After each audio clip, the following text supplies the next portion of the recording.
వారు తృప్తిపరచబడుదురు అనే వాక్యం చెప్తుంది. ప్రేమల తండ్రి, నీ పాదాలు వందనాలు. కొన్ని నిమిషాలు సాయించమని క్రీస్తు పేటను వేడుకుంటున్నాం తండ్రి, ఆమేన్.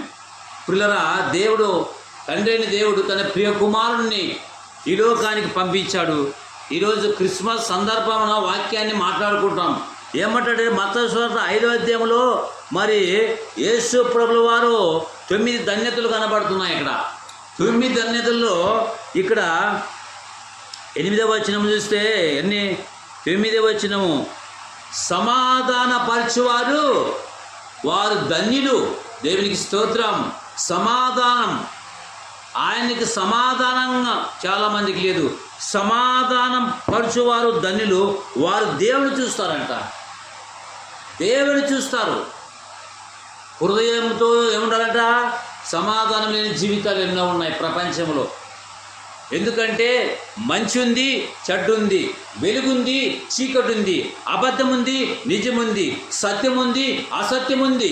అందుగురించే సమాధానం ఉంది, అసమాధానం ఉంది, నిరుత్సాహము, అనిరుత్సాహం ఉంది. అందుగురించే యేసు ప్రభువు వారు సమాధానపరచువారు, గట్టిగా చదవండి, సమాధానపరచువారు, సమాధానపరచువారు ధన్యులు, వారు దేవుడు. అదే 7వ వచనం అంటే ఇంకా ఇక్కడ మరి వచ్చేసి 8వ వచనం,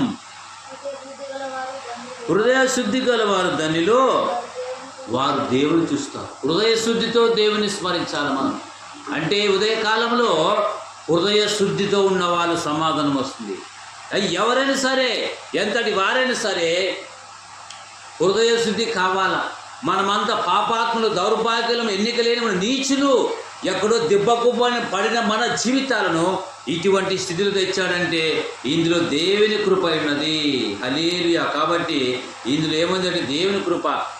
మనము ఎక్కడో దిబ్బకుబ్బని మన అందే ఎఫెసీయులకు రాసిన పత్రిక 2వ అధ్యాయము 1వ వచనం చూస్తే వాక్యం ఇది చెప్తుంది.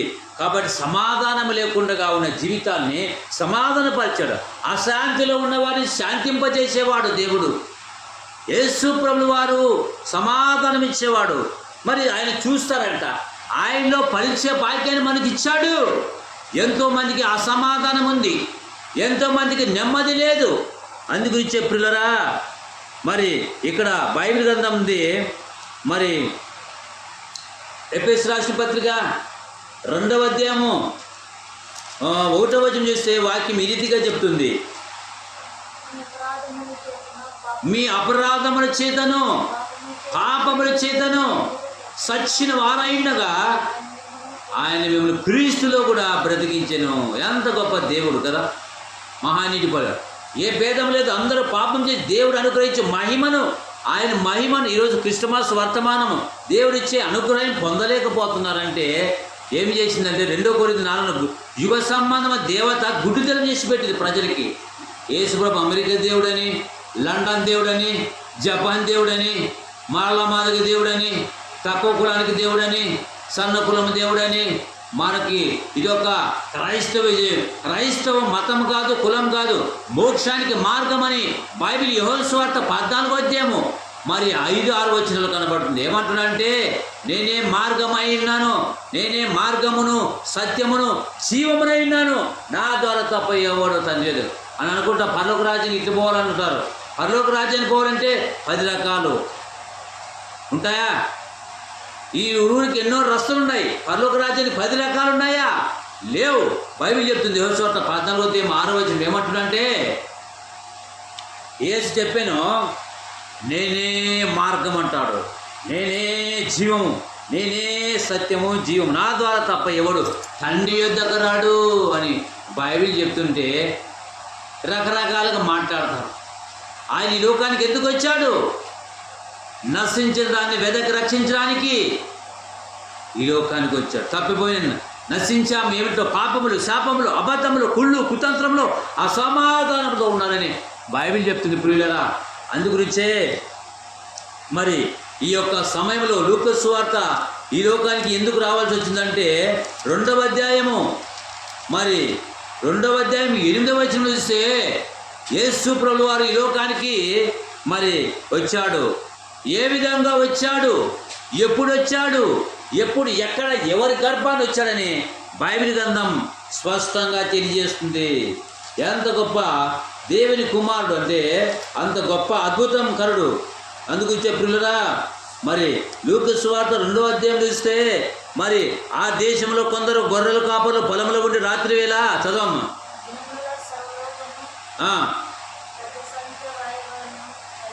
లూకా సువార్త 2వ అధ్యాయము 10వ వచనము. అయితే దూత భయపడుకుని, ఇదిగో ప్రజలందరికీ కలగబో మహాసంతోషకరమైన సువార్తమానం మీకు తెలియజేస్తున్నాను. దావీదు పట్టణమందు నేడు రక్షకుడు మీ కొరకు పుట్టినాడు, ఈయన ప్రభువైన క్రీస్తు కదా. అదే మత్తయి సువార్త చూస్తే, మత్తయి సువార్త 1వ అధ్యాయం చూస్తే మరి ఆమె ఒక కుమారుని కన్ను. మత్తయి సువార్త 1వ అధ్యాయం 21వ వచనం 23 వరకు కనబడుతుంది. కాబట్టి ప్రియులారా, దేశమందు గొర్రెలు కాస్తున్నప్పుడు రాత్రి వేళ మందన కాసుకుంటున్న ప్రభుదూత గాబ్రియేలు వచ్చి వారి ప్రభు మహిమ వారి ప్రకాశం మిక్కిలి భయపడాడు. గొర్రెల కాపర్లు గాబ్రియేలు దూత వర్తమానం తెచ్చింది, భయపడిపోయినారు, గజ వణికిపోయినారు, దయ్యమని భూతమని వారు భయపడిపోయినారు. గాబ్రియేలు దూత అప్పుడు అంటాడు, గొర్రెల కాపర్లు కదా, మహాసంతోషకరం, మీరు భయపడకుడి, మిక్కిలి వారి భయక్రాంతులై మిక్కిలి భయపడి.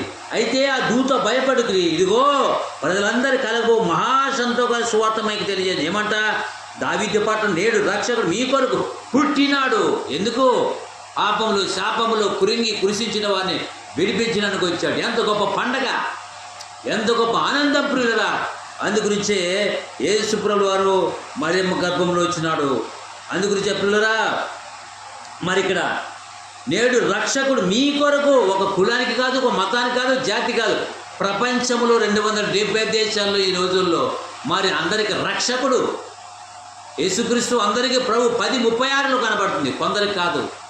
కాబట్టి ప్రియులరా, ఆయన ఎవరు తెలుసా? మత్తయి సువార్త 1వ అధ్యాయం 21వ వచనం చూస్తే, 21వ వచనం చూస్తే ఆమె ఒక చదవమ్మా 21వ వచనం చదువు. ఆమె ఒక కుమారుని కనును, తన ప్రజలను వారి పాపం నుండి ఆయనే రక్షించును గనుక ఆయనకి యేసు అని పేరు పెట్టబడుతును. ఇదిగో కన్యక గర్భవతి అయి కుమారుని కనును, ఆయనకు ఇమ్మానుయేలు పేరు పెట్టుదును అని ప్రభు తన ప్రవక్తల ద్వారా పలికిన మాట నెరవేరినట్లు ఇదంతా జరిగిన. ఇమ్మానుయేలు పేరునకు భాషాంతరము దేవుడు మనకు తోడైనని అర్థము. దేవునికి స్తోత్రములు కలుగునుగాక. ఇమ్మానుయేలు అంటే భాషాంతరము. మరి ఇక్కడ మరి దేవుడు మనకు తోడున్నాడని అర్థం. ఈ రోజుల్లో 100 మంది అయినా, 2 3 దేవుడు తోడున్నాడు. అందుగురించే లూకా సువార్తలోకి వెళ్దాం. మరి 12వ అధ్యాయం 12 చూస్తే మరి దేవదూతలు సైన్య సమూహము యేసు ప్రభువు పుట్టిన దగ్గర మరి సైన్య సమూహము దిగినట్టుగా సైన్య సమూహము ఆ దూత కూడా కూడి అనే మాట కనబడుతుంది. 14వ వచనం. సర్వోన్నతమైన స్థలములు దేవునికి మహిమయు ఆయనకి ఇష్టమైన మనుషులకు భూమి మీద సమాధానము కలుగుగా కానీ దేవునికి స్తోత్రం చేయుచుండెను. దావీదు పట్టణమందు నేడు లోక రక్షకుడు మీ కొరకు, ఒక మిలిటరీ కొరకైనా, ఒక ఎమ్మిగిరి కొట్టేనా, ఒక కర్నూలు కొట్టేనా, మన భారతదేశం కొని ప్రపంచ దేశాలకి, ప్రపంచానికి, శకానికి, దినానికి మోక్షప్రదాత అయిన ప్రపంచ మోక్షప్రదాత ఆయన ద్వారా ఈరోజు ఆధార్ కార్డు, తేదీ, నెల, సంవత్సరం. ఇంతమంది మహనీయులు ఎంతోమంది ఉన్నారు, చరిత్ర పురుషులు ఉన్నారు, శక పురుషులు అంటే క్రీస్తు ఒక్కడే. లోకంలో పురాణ పురుషులు ఉన్నారు, చరిత్ర పురుషులు ఉన్నారు, కానీ శక పురుషులు లేరు. ఒకే ఒక ఓన్లీ వన్ మ్యాన్, ప్రపంచ మోక్ష ప్రదాత శక పురుషుడు. ఆయనే ఈ లోకానికి ఎందుకు వచ్చాడంటే, మరి తిమోతి 1 పాపులను రక్షించడానికి క్రీస్తు యేసు ఈ లోకంలోకి వచ్చాను అంటే వాక్యం నమ్మదగినది. వాక్యం మన మధ్య ఉంది కదా. అందుగురించి చెప్పిరా, సర్వోన్నతమైన స్థలంలో దేవునికి మహిమయు, ఆయనకి ఇష్టమైన మనుషులకు భూమి మీద సమాధానం కలుగుగాక. ఆయనకి ఇష్టంగా బతకాల. ఆయనకి ఇష్టంగా బతకలేకపోతే సమాధానం లేదు. ఈరోజు క్రిస్మస్ వర్తమానాలు ఎక్కడ చూసినా క్రిస్మస్ డ్యాన్సులు, ప్రోగ్రాం, అది కాదు. వాక్యాన్ని వినాలా, వాక్యానుసారం బతకాల. సింపుల్. వాక్యానుసారమైన బతుకులు బతికితే దేవుడు చూస్తాడు. కీర్తన గ్రంథం 33:10 చూస్తే, యెహోవా ఆకాశమును చూస్తున్నాడు, హృదయ తలంపులు ఎరిగినవాడు కాబట్టి పిల్లరా ఆయన యందు మనం భయభక్తులుగా ఉండాలని బైబిల్ చెప్తుంది. క్రిస్మస్ ఒకరోజు ఇల్లు కడుక్కుంటాం, ఒకరోజు బట్టలు కొంటాం, ఒకరోజు చుట్టాలు, ఒకరోజు స్నానం చేస్తాం. 5వదికి వచ్చేసి ఏం తెలుసా, పంచి పండగ, తిండి పండగ, ఒంటి పండగ, ఇంటి పండగ, చుట్టాల పండగ, ఇంకా తిరుగుతాప. నామకాల క్రైస్తులు అయితే పంచి పండగ, కంటి పండగ, సినిమాలు కూడా చూస్తారు. ఎంత విచారకరం, ఎంత దరిద్రం అంటే అంత దరిద్రము. సినిమా మోజుల్లో పడి వాక్యాన్ని మరి దరిద్రం కదా. క్రిస్మస్ అంటే ఇది కాదు. వాక్యానుసారంగా వాక్యానుసారమైన బతుకులు బతు, తిండి ఉన్నా లేకున్నా, తిండి పండలు, బట్టలు ఉన్నా, బచ్చాలు ఉన్నా, బట్టలు లేకున్నా దేవుని వాక్యాన్ని 10 మందికి స్టార్టింగ్. అదే నిజమైన క్రిస్మస్. అందుగురించి మత్తయి సువార్తలో 11:28 చూస్తే యేసుప్రభువు అంటున్నాడు, ప్రయాసపడి భారం మోచిన సమస్తమైన జనులారా మీరు నా దగ్గర రండి, నేను మీకు విశ్రాంతి ఇస్తాను. పాటండి. రండి రండి యేసుని యొద్దకు రమ్మనుచున్నాడు, ప్రయాసపడి భారము మోయువారులారా ప్రభుని చెంతకు పరుగెడరండి అని బైబిల్ చెప్తుంటే, వచ్చేమో మా పనులు అవ్వలేదు, మా బిజీలు అయిపోయాడు. యేసు ప్రభు కంటే బిజీ అయిపోయారు జనాలు. దినములు గడిచిపోతున్నాయి. మారు మనసు పొంది యేసుక్రీస్తుని నమ్మి పాపం తీసుకుని బైబిల్ చెప్తూ ఒక క్షణం తీరిపోతే పాతాళము. ఈ క్రిస్మస్ ద్వారా, ఈ క్రిస్మస్లో అంటే పండగ కాదు, క్రిస్మస్లో దేవుని యొక్క క్రీస్తు సత్క్రియ లేకుంటే శూన్యం. ఎన్ని క్రిస్మస్ చేసినా శూన్యం. ప్రియులరా నిజమైన క్రైస్తవుడు క్రీస్తుని పోలి నడుచుకుంటే నిజమైన క్రైస్తవుడు క్రీస్తుని పోలి నడుచుకున్నారు. కాబట్టి ఉదయకాలంలో మనమంతా దేవుని పిల్లలము. దేవుడు చెప్పినట్టు మనం నడుచుకోవాలి ప్రియులరా.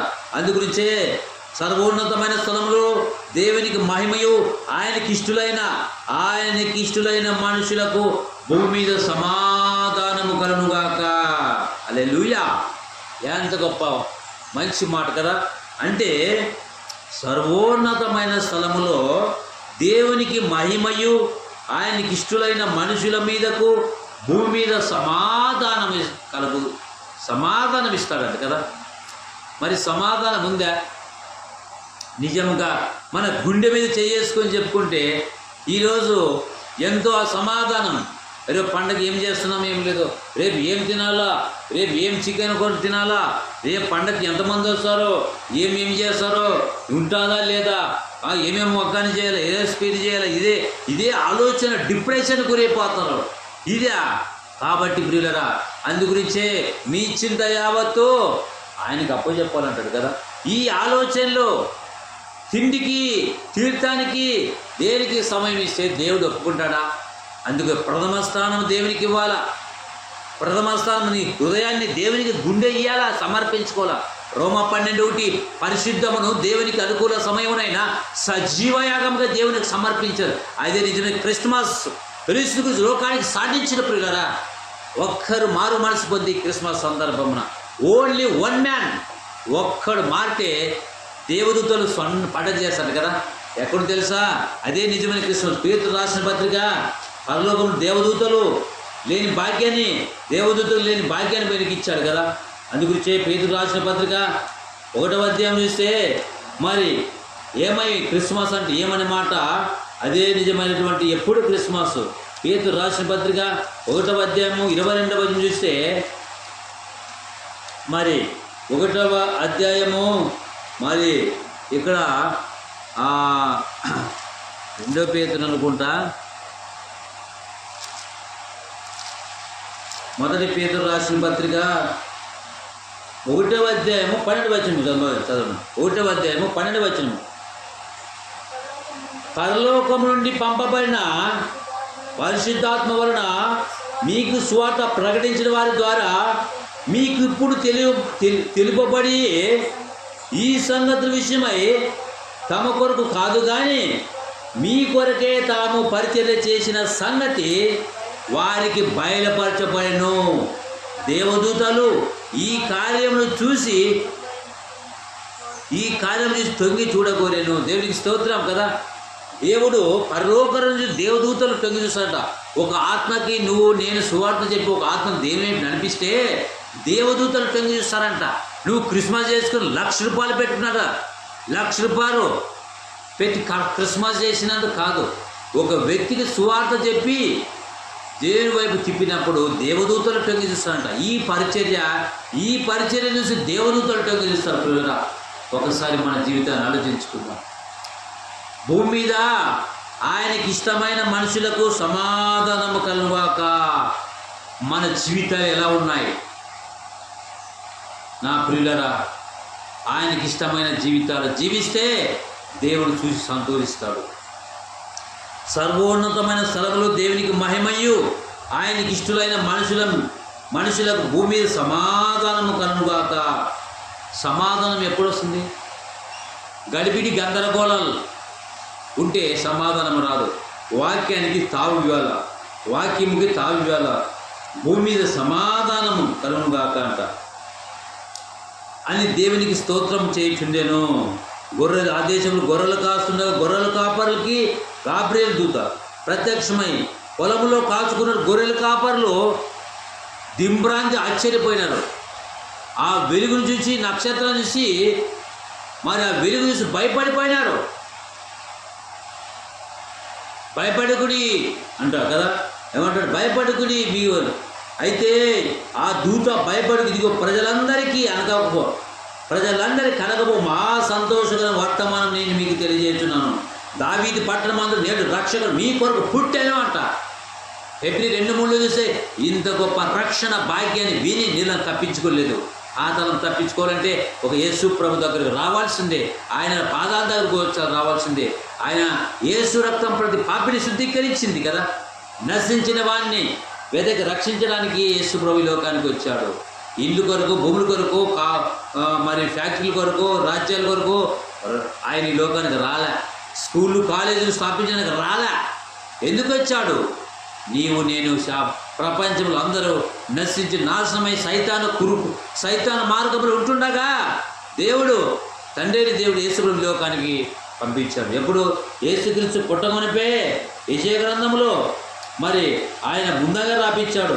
ఆయన పుట్టక ముందే యెషయా గ్రంథం 40వ అధ్యాయము 7వ వచనం చూస్తే ఎలా ఇక్కడ యెషయా గ్రంథం మరి ఇలా చూస్తే ఆయన ముందుగానే చెప్పాడు. యేసుక్రీస్తు పుట్టక మునిపే ఆయన ఎవరు అన్న మాట గురించి మనకి ముందుగా రాయించాడు. ఎంత గొప్ప దేవుడు అంటే అంత గొప్ప దేవుడు. అందుగురించి పిల్లరా, ఒకసారి మనము ఆలోచించినట్లయితే మరి బైబిల్లో ఏముందో ఒకసారి చూస్తే క్రీస్తుకు పూర్వమే బైబిల్లో మరి రాపించాడు. ఇటువంటి గొప్ప సంగతులు మనం ఆలోచించాలా. ఇటువంటి సంగతులు మనం ఆలోచించుకోకుండా ఉన్నట్లయితే లాభము లేదు మనకి. యెషయా ప్రవక్త ద్వారా మరి ముందుగానే రాయించాడు. ఒకసారి బైబిల్ గ్రంథంలో ఒకసారి మనం చూస్తాం.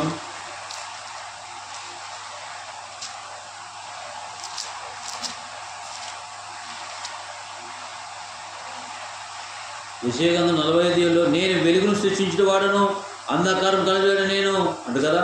వెలుగులు సృష్టించుకుంటూ ఆయనే, ఆయన ద్వారానే పరలోక రాజ్యం, ఆయన ద్వారే మనకి నిత్య జీవము, ఆయన ద్వారే మనకి నిత్యత్వం, ఆయన ద్వారే సమాధానం, ఆయన ద్వారానే మనకి అన్ని ఇస్తాడు, ఆయన ద్వారే మనకి అనేకమైనటువంటి విషయాల్లో మనకి అన్నీ ఉన్నాయి. ఆయన ద్వారే ఈ భూలోకంలో మనసుల మీద ఆధారం పెట్టుకుంటే ఏమిస్తాడు? కాబట్టి ఏమి లేదు ప్రియులరా, ఆయన ద్వారే మనకు సమాధానం ఇస్తాడు. కాబట్టి యెషయా గ్రంథం 9వ అధ్యాయము 6వ వచనం చూస్తే, ఎలా అనగా మనకు శిశువు పుట్టానో, ఈ మాట ఎప్పటిది? బైబిల్ కొత్త నిబంధనలో కాదు, కానీ పాత క్రీస్తుకు పూర్వమే యెషయా అనే ప్రవక్త ద్వారా రప్పించాడు కదా.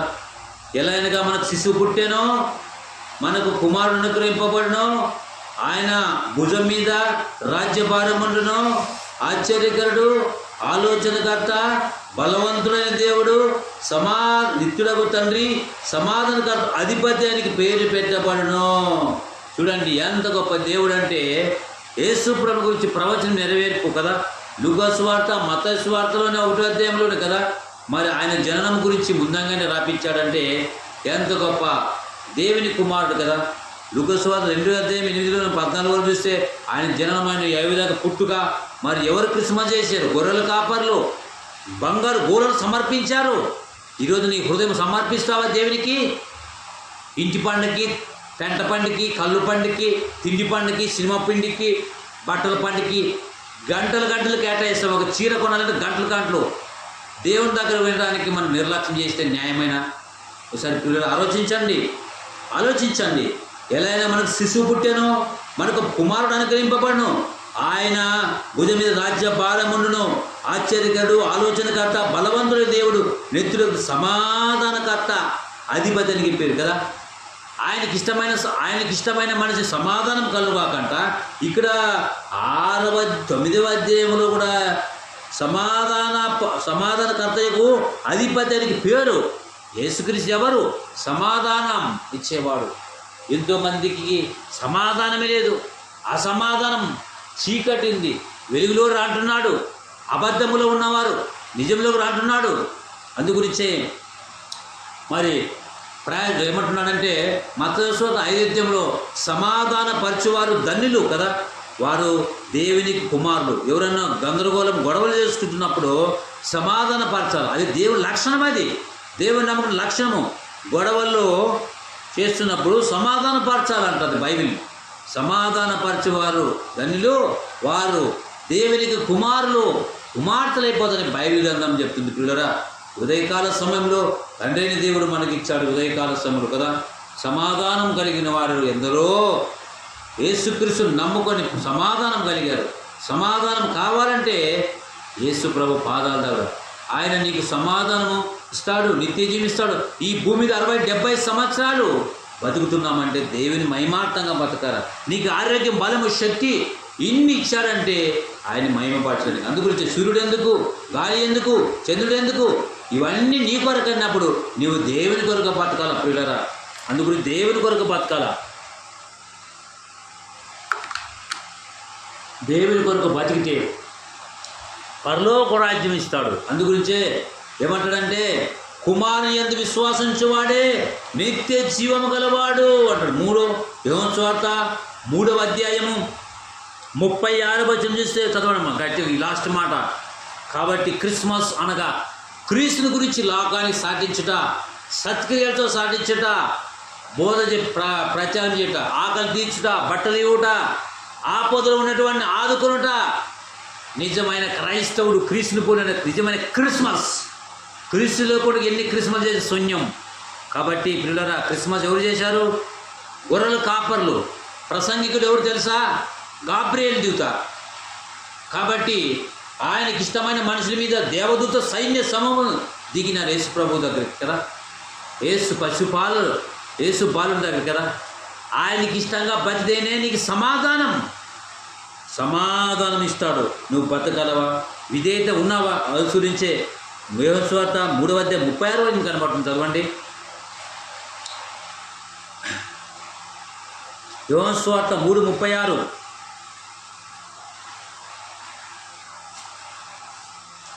కుమారుని అందే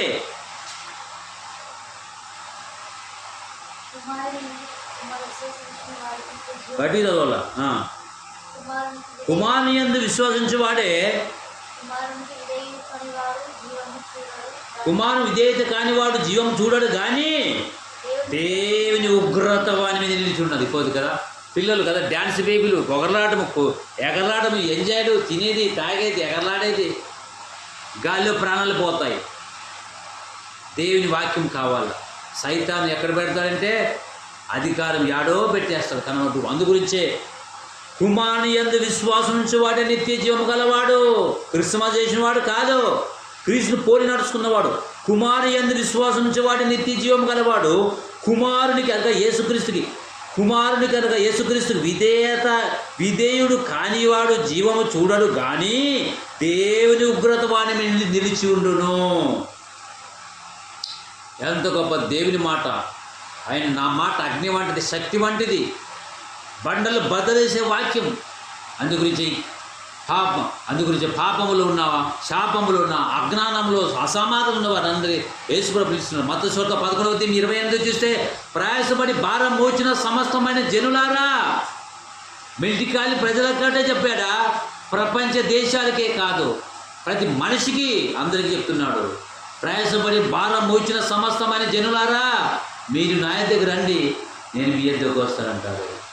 అందరితో సొంత కార్యాన్ని బిజీ అయిపోయినాడు. పోతు దేవుని వాక్యం కంటే అపోస్తలుల ఫిలిప్పీయులకు రాసిన పత్రిక 2వ అధ్యాయం చూస్తే మరి ఇక్కడ అందరూ బిజీ అయిపోయినారు. వాక్యం కంటే ముందు బిజీ పర్సన్స్. పొద్దున్నే తెల్లవారం చేసి వాక్యం ఏ టైంకి మనము అదే వాక్యం వినాలి. ఫిలిప్పీయులకు రాసిన పత్రిక 2వ అధ్యాయం చూస్తే దేవుని వాక్యాన్ని మనము వినడానికి ఆసక్తి చూపాలని బైబిల్ చెప్తుంది.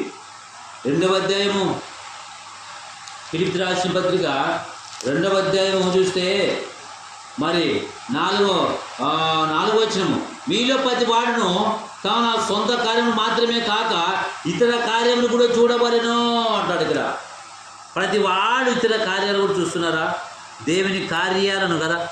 అందుగురించే అందరితో సొంత కార్యం చూసుకుందరు కానీ యేసుక్రీస్తు కార్యం చూడరు. అదే ఫిలిప్పీయులకు రాసిన పత్రిక 2వ అధ్యాయం 4వ వచనము 20 అందరూ తమ సొంత కార్యములు చూసుకుందరు కానీ యేసు క్రీస్తు కార్యం చూడరని ముందుగానే పరిశుద్ధాత్మ దేవుడు రాపించాడు. కాబట్టి దేవుని కార్యాలు, కరపత్రులు పంచడము, బట్టలు పంచడము, దిక్కులేని పిల్లలను ఆదరించడము, ఆశ్రమము, ఈ అన్నము, ఎన్నో రకాలుగా మనం సాయం చేయలేం. ఎవరు? క్రైస్తవుడు ప్రపంచానికి దిక్కు, ఈ లోకానికి ఎవరు లేరు. సమాజానికి ప్రశ్న, మరి క్రైస్తవుడి సమాజానికి దారి చూపించేవాడు. అందుగురించే నేనే మార్గము, సత్యము, జీవం, నా ద్వారా తప్ప ఎవడు తండ్రి యొద్దకు రాడు అని యోహాను సువార్త 14:5-6 వచనంలో కనబడుతుంది. ప్రియులారా, ఒకసారి ఆలోచిస్తాం.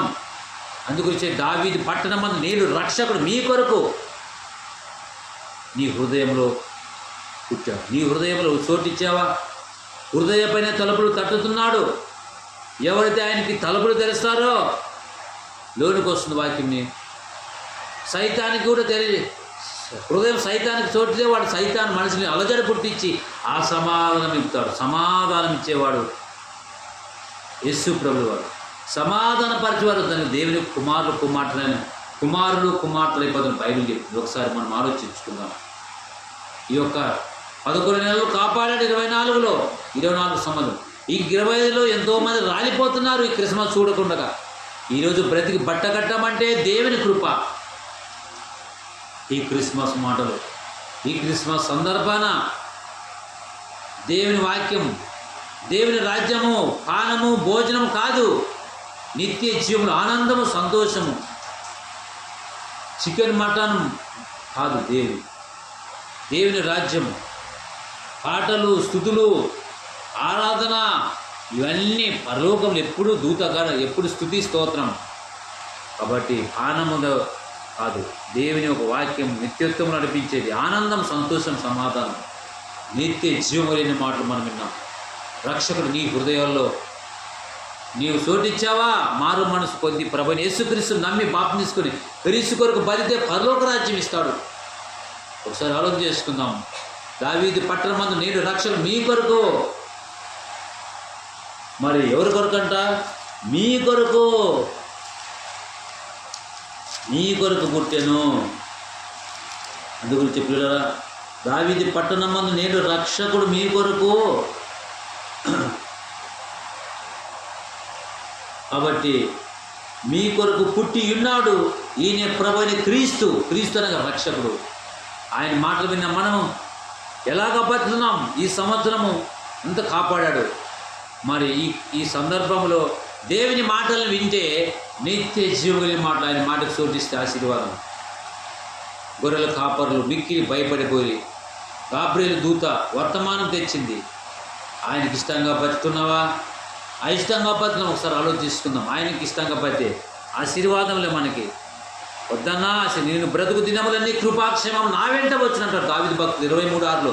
నువ్వు అలాగా బతికితే తప్ప దావీదు వాలే నీకు ఆశీర్వాదం. తలలో వచ్చినట్టు ప్రార్థించుకుందాం. ప్రేమల తండ్రి, నీ పాదాలు పొందనాలు. ఈరోజు ఈ సమయాన మరి మత్తయి నైవేద్యంలో 6-7-8 సమాధాన పరచువారు ధన్యులు, వారు దేవునికి కుమారులు కుమార్తెను పని చెప్పింది. దేవా, నీ పాదాలు పొందనాలు. ఈరోజు ఈ సమయాన మాకు ఇచ్చావు తండ్రి. నీ ప్రియ కుమారుని పంపించావు. నశించేస్తుండగా ప్రజలను రక్షించడానికి నీ ప్రియ కుమారుని ద్వారా రక్షణ భాగ్యం ఇచ్చావు. ప్రభువా, రక్షకుడు భూమి మీదకి పంపించావు తండ్రి. నీ కృప యేసు ప్రభు నామంలో మరి ఈ కూడికి జరిపించాం దేవా. కూడికి ఆదరించి అంతవరకు జరిపించినందుకు వందనాలు చెల్లిస్తూ, ఎవరైతే ఈ వర్తమానం విన్నారో వారిని జ్ఞానం చేసుకుని ఆయన నీ పరిశుద్ధ నామానికి వందనాలు చెల్లిస్తూ, ఈ కూడికి ఆదరించేంతవరకు జరిపించినందుకే వందనాలు చెల్లిస్తూ, ప్రభువైన యేసు క్రీస్తు వారి పుణ్య నామాన్ని బట్టి ప్రార్థించుచున్నాం మా పరమ తండ్రి. ఆమేన్. నా క్రియలను బట్టి అసలే కాదయ్యా,